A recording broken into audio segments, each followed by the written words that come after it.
เอาเงินค่าดองไอโตตะลึง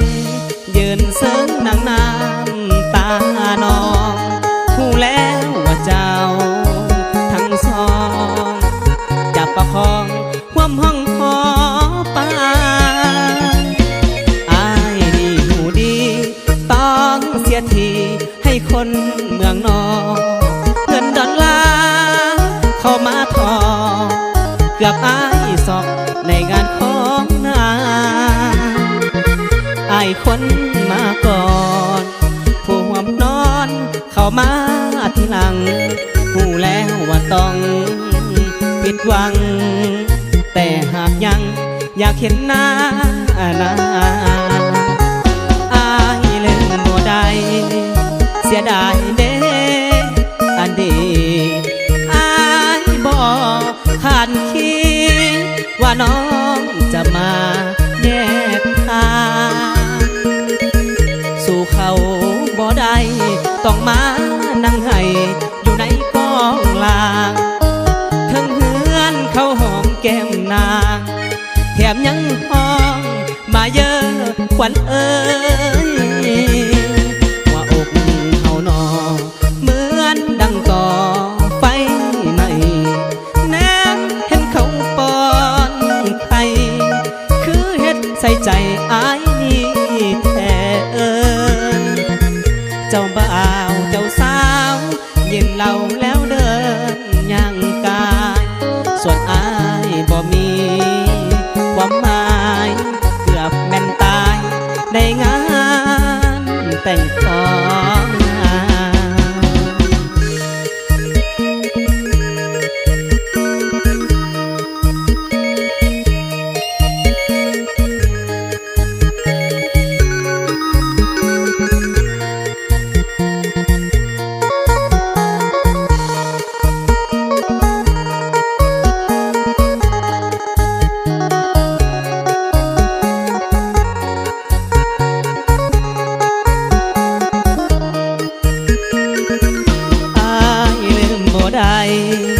เสียดายเด้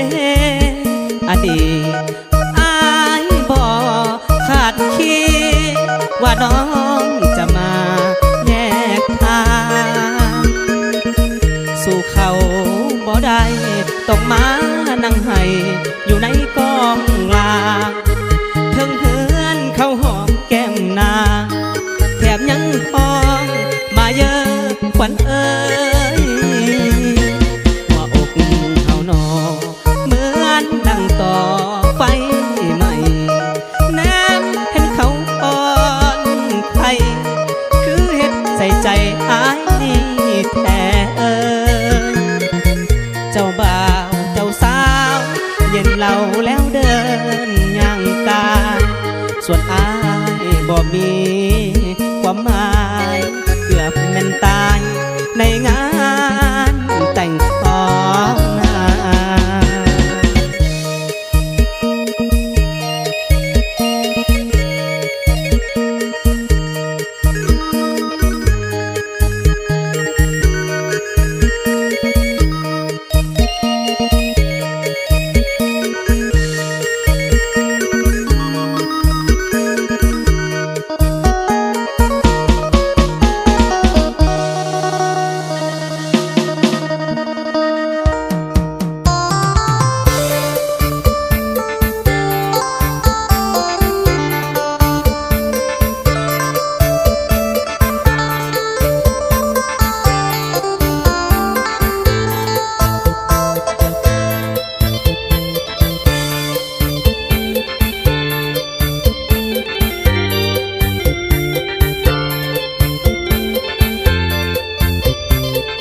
เจ้า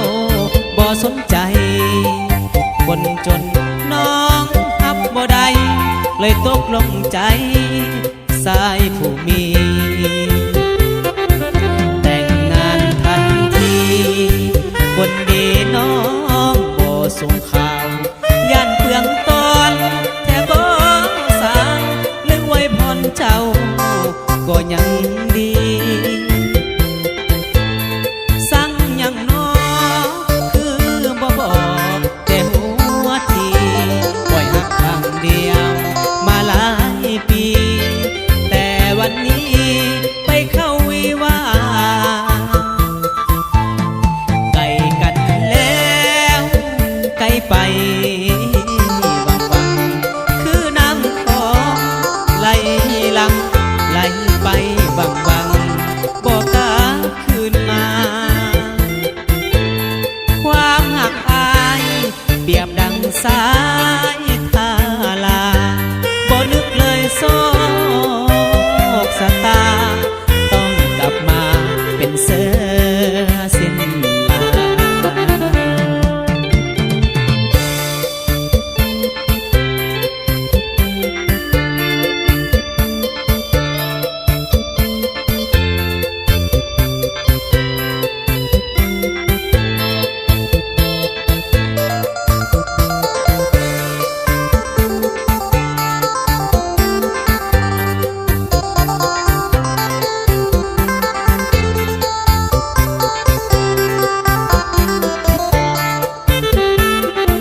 แต่งงานทันทีคนดีน้องบ่ส่งข่าวย่านเปลืองตอนแท่บ่สาวเรื่องไว้พรเจ้าก็ยังดีสั่งยังน้อ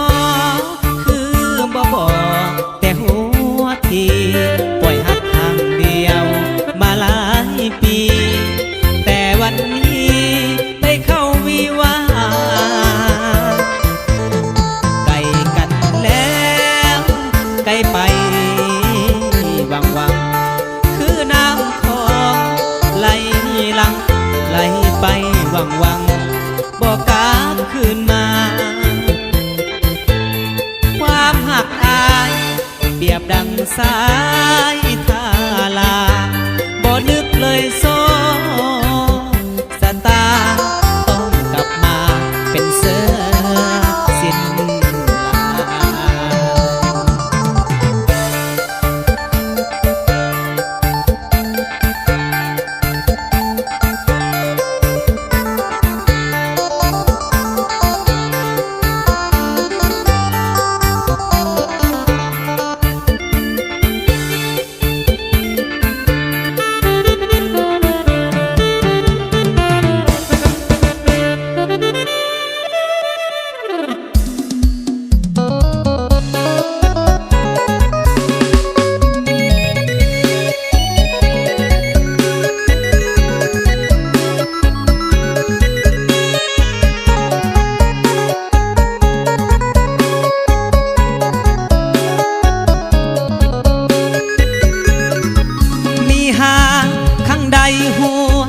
คมคืนเมื่อน้องมีสายเอ่ยแล้วนางเปลี่ยนใจเลิกลาครั้งหนึ่งครั้งสองก็พอทนไหวแก้วตามาถึงครั้งสี่นี่นาสิ้นความเมตตาเห็นใจ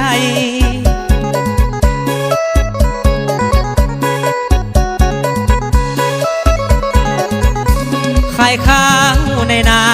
ส่งน้องเฮียนคู่เพื่อให้น้องสมตูได้เป็นครูอยู่เฮียงเคียงอายพอเฮียนจบแล้วแก้วตาก็มีหลายใจมีแฟนรถเก๋งคันใหญ่ลืมสายที่อยู่บ้านนาเขาว่าอกหักยังใครกว่าหากบ่เป็นครั้งนี้มันแสนลำเค็นได้พบเห็น เกือบใจพวงบ้าสูญเสียเงินแล้วต้องมาสูญเสียน้ำตาถือปลวงจากสาวปริญญาดังฟ้าพาลงให้ตา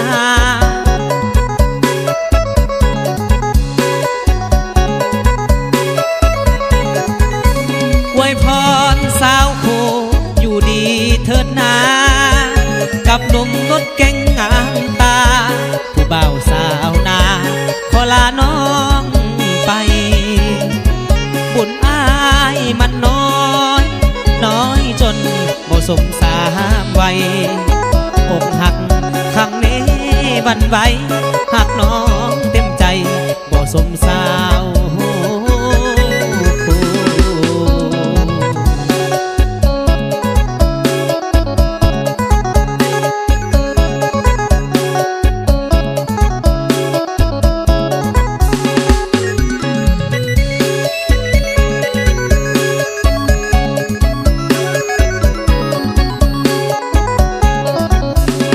ว่าอกหักยังใครกว่าหาบ่เป็นครั้งนี้มันแสนลำเค็นได้พบเห็นเกือบใจพวงบ้าสูญเสียเงินแล้วต้องมาสูญเสียน้ำตาถือปลวงจากสาวปริญญาดังฟ้าพาลงให้ตา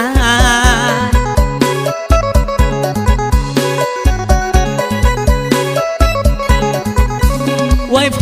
รสาวผู้อยู่ดีเถิดนากับหนุ่มรถเก๋งงามตาผู้บ่าวสาวนาขอลาน้องไปบุญอ้ายมันน้อยน้อยจนบ่สมสามวัยอกหักครั้งนี้บันไหวหักน้องเต็มใจบ่สมสาว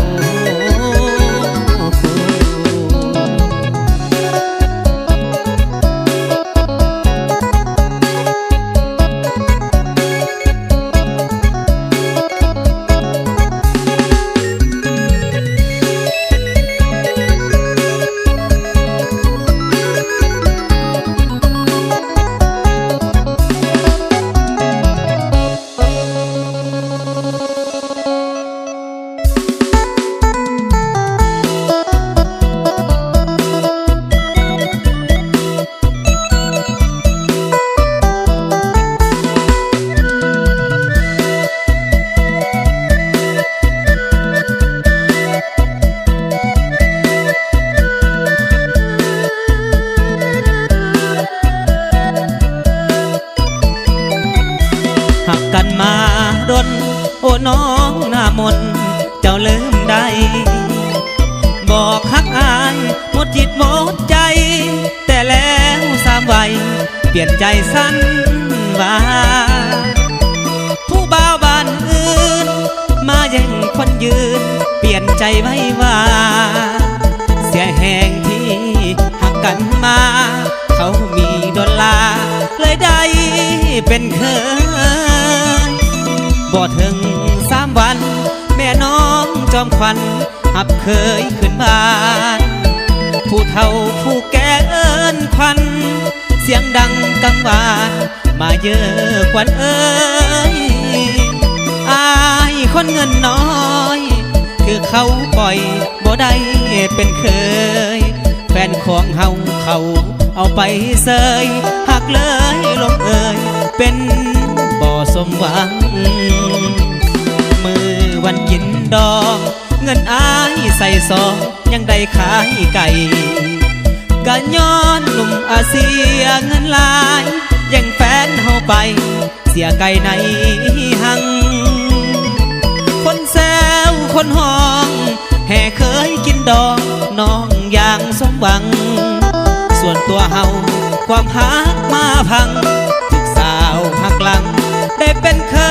ยปอนลาแล้วละเด้อลาแล้วเด้อผู้สาวเมียเพิ่นให้เขาดมสองแก้มเปิ้นเวินให้ขอทางเดิ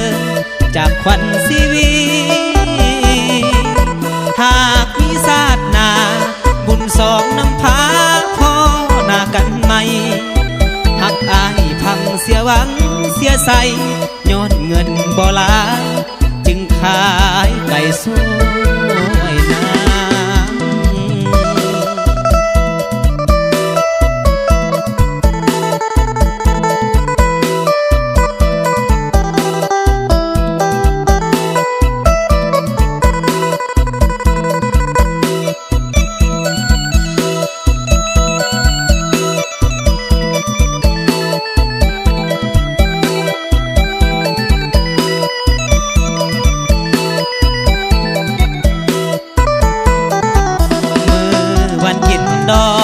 เงินอายใส่ซองยังได้ขายไก่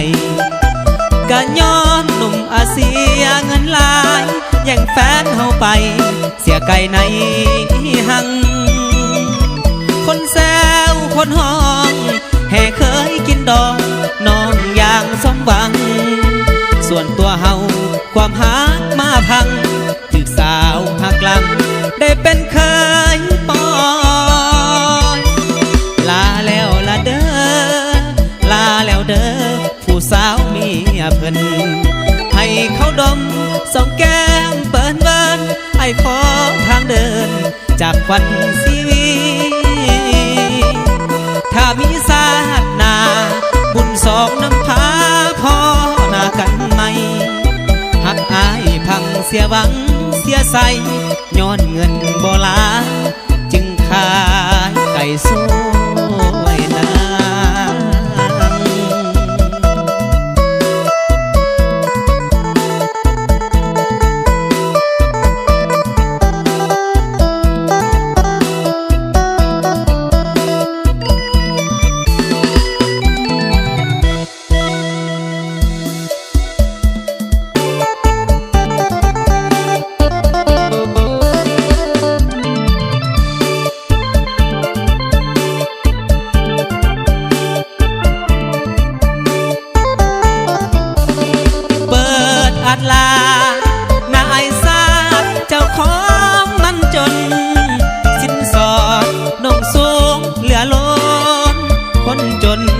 จึงได้ถอนตัวขอลาก่อนเด้อไอ้ลาก่อนเด้อทูลหัวสาดนี้บ่ได้เป็นผัวกะย้อนคุณหัวไอ้น้อยบ่จากไกลว่าเสียงคนสาดังเบิดหมู่บ้านบ่อยู่ให้คนเขายันสู้กับฟันไปหน้าบ่ถอยถือเป็นบทเรียนที่เฮาขอสาวแล้วปล่อยอกหักเจ็บคักแท้ค่อยย้อนเงินเฮาน้องจึงบ่ได้สาว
ฝั่งไทย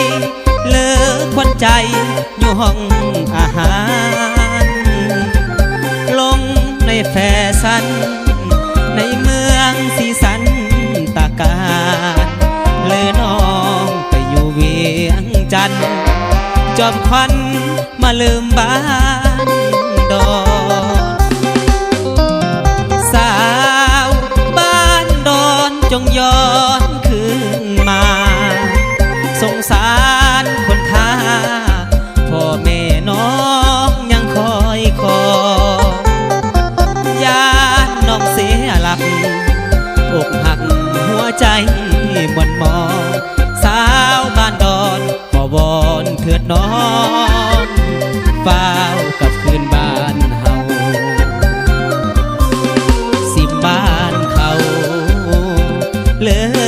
จะเท่าบ้านดอนให้น้องคืนคอนบ้านดอนบ้านเกิดของเจ้าคืนมาปลูกยาพักสีพักหอมบ้านเฮาอาซีแต่เดิมแต่เขาสองเฮาเคยห่วมทำมาคอยอ้ายคอยน้องอยู่บ้านดอนจนน้องคืนคอนน้องบังอ่อนยังบ่เห็นหน้าหรือมีแฟนใหม่เบาฟังไทยจึงบอกคืนมานั่งคอยจนตะเวนลับลาแก้วตาบ่มาบ้านดอน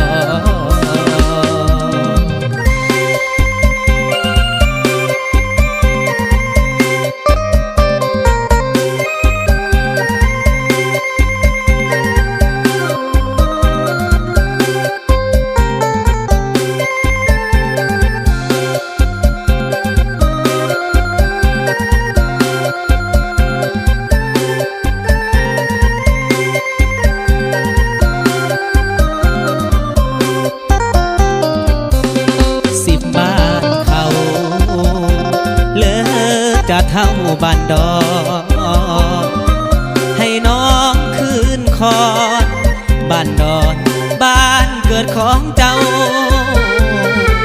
คืนมาปลูกยาพักสีพักหอมบ้านเฮาอาซีแต่เดิมแต่เขาสองเฮาเคยห่วมทำมา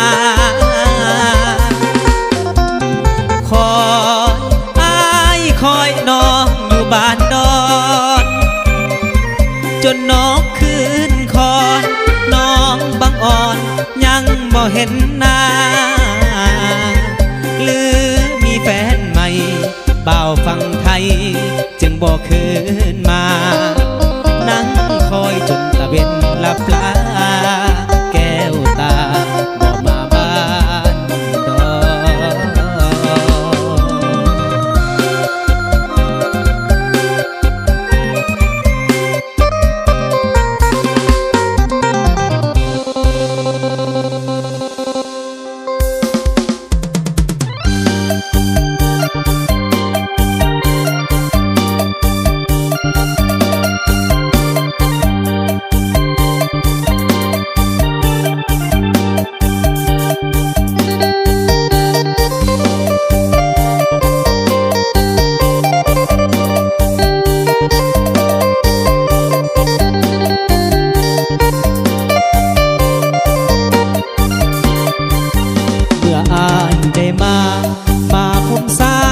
แต่เพียงครั้งเดียวหัวใจอ้ายนี่อยากโน้มเนียวอ้ายจนลงเกี่ยวเกี่ยวสาวบ้านเกิดน้องสร้างงามยิ่งคิดอยากแอบอิงน้องนางอย่าเมินอ้ายขอวอนสาวจงเห็นใจเถิดคนที่ลงเดินพัดถิ่นบ้านมาอ้ายได้ยินคำว่าหามาจากสร้างไว้คำเมาสาวนี่สร้างลงไหลซาบซึ้งถึงใจในดวงอุลาให้เหมือนคำเว้าที่อ้ายและสาวเคยเว้ากันมาอย่าลวงให้อ้ายนี่เสียน้ำตาเปลี่ยนน้ำท่วมนาของอ้ายลมโจมควันตาเจ้าจงสงสารหากน้องเห็นใจอ้ายนั้นสิหักจอมขวัญบ่ให้โศกตรมปีหน้าต่อไปจะปลูกข้าวให้ข้าวนาให้สมหากแผ่นดินฟ้าให้ความอุดมอ้ายขอพี่ลมให้สมหาดีอ้ายจะขอจำถิ่นแห่งนั้นที่เคยได้อยู่กับความหาที่น้องอุ้มสู้ดินฟ้าจงหูไว้เป็นสักขีเธออยู่ไกลกันหัว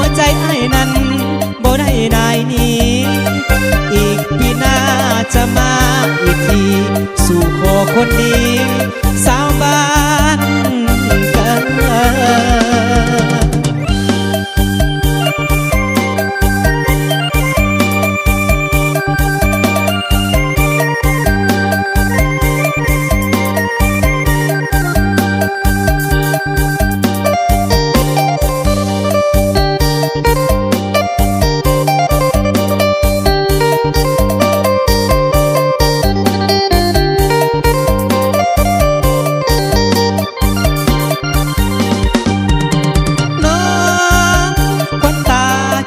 จงสงสา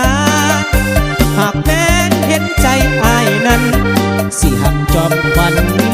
บ่ให้โศกตรมปีหน้าต่อไปจะปลูกข้าวให้ข้าวนาให้สมหากแผ่นดินฟ้าให้ความอุดมอายขอพี่ลมให้สมหาดีอายจะขอจำถิ่นแห่งนั้นที่เคยได้อยู่กับความหาที่น้องอุ้มสู้ดินฟ้าจงหูไว้เป็นสักขีเธออยู่ไกลกันหัวใจไอ้นั้นบ่ได้นายนี้อีกปีหน้าจะมาอีกทีสู่ขอคนดีสาวบ้านกัน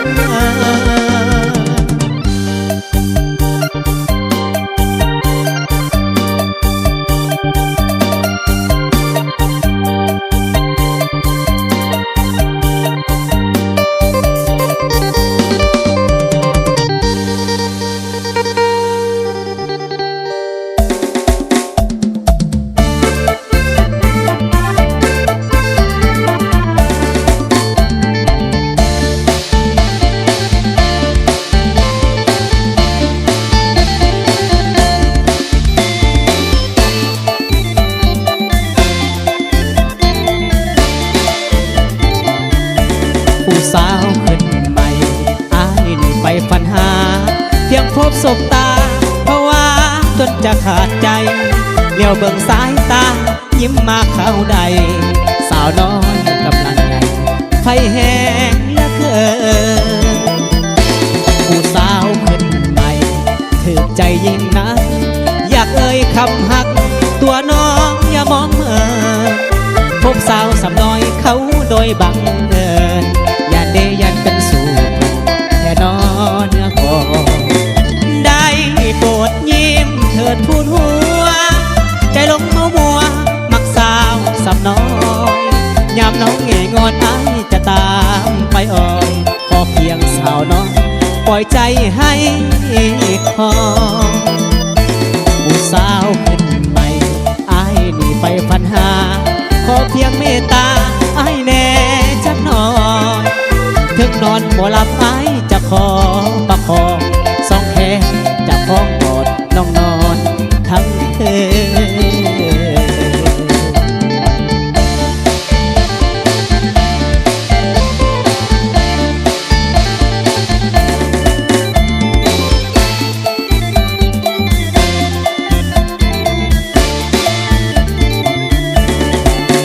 ได้โปรดยิ้มเถิดทูลหัวใจลงมัวมัวมักสาวสำน้อยยามน้องเงยงอนอ้ายจะตามไปอ่อนขอเพียงสาวน้อยปล่อยใจให้คอผู้สาวเป็นใหม่อ้ายนี่ไปฝันหาขอเพียงเมตตาอ้ายแน่จักหน่อยถึงนอนบ่หลับอ้ายจะขอประคองสองแขนจะขอกอดน้องนอนทั้งคืนสองแขนจะคล้องกอดน้องนอนทั้งคื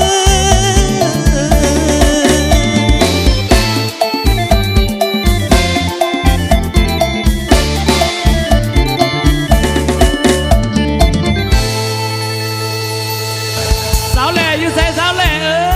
ยสาวแหล่ก็เสื้อขาวดีนะสองสาวแหล่อยู่หนาเวทีเฮ้ยเฮ้ยเฮ้ยเฮ้ยซื้อแหล่แต่คนงามงาม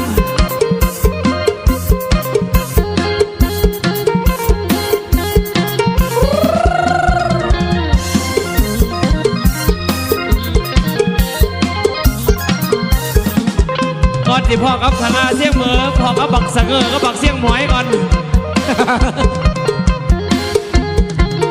ได้มาพบคนงามสื่อสาวแล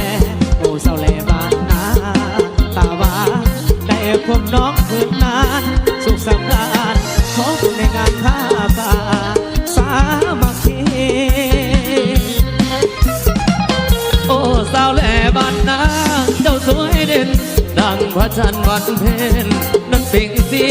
อายก็ฝากหักน้องฝากไมตรีโปรดสงสารปราณีและเห็นใจ โอ้สาวแลบ้านนามาหาน้องหวังปากของความหาให้สดใสอยากแต่น้องคนดีบ่เห็นใจเมื่อที่วายยากจนคนบ่มี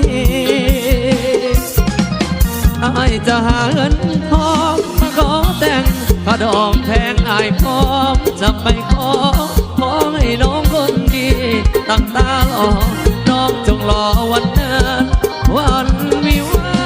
ห์มาเด้อแหล่เด้อมาเด้อ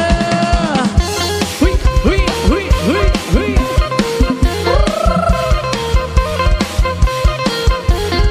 ขอบใจทั้งเฮียเซลคอยด้วยนะกันได้ยกมาอีกแล้วมือนี้สิเอาประมาณ30 แก๊ปแล้วมั้ง เจ้าเจ้าเจ้าเจ้า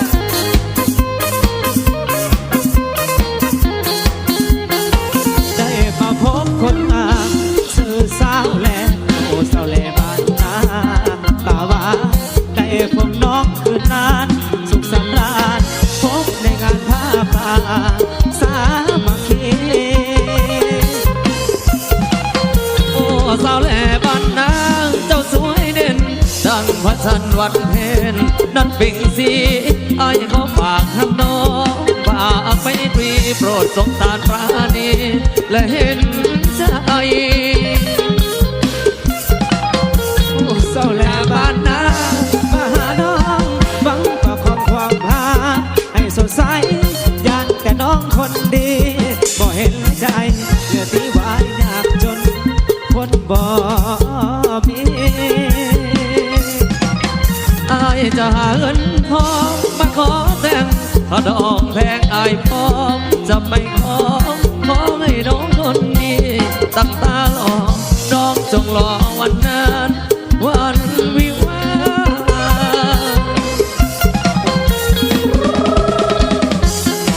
หุยหุยหุยหุยหุยหุย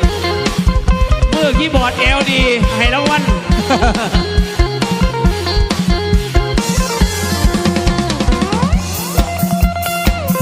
เดี๋ยวมาเด้อพี่น้องคอยขอบมาเด้อมาดีนะโอ้ไหวพาจบแล้วมั้ง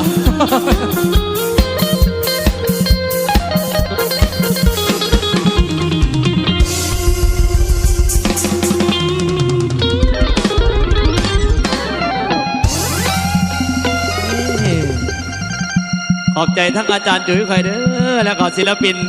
เขานำโอ้ยยังเหนื่อยอยู่ โดย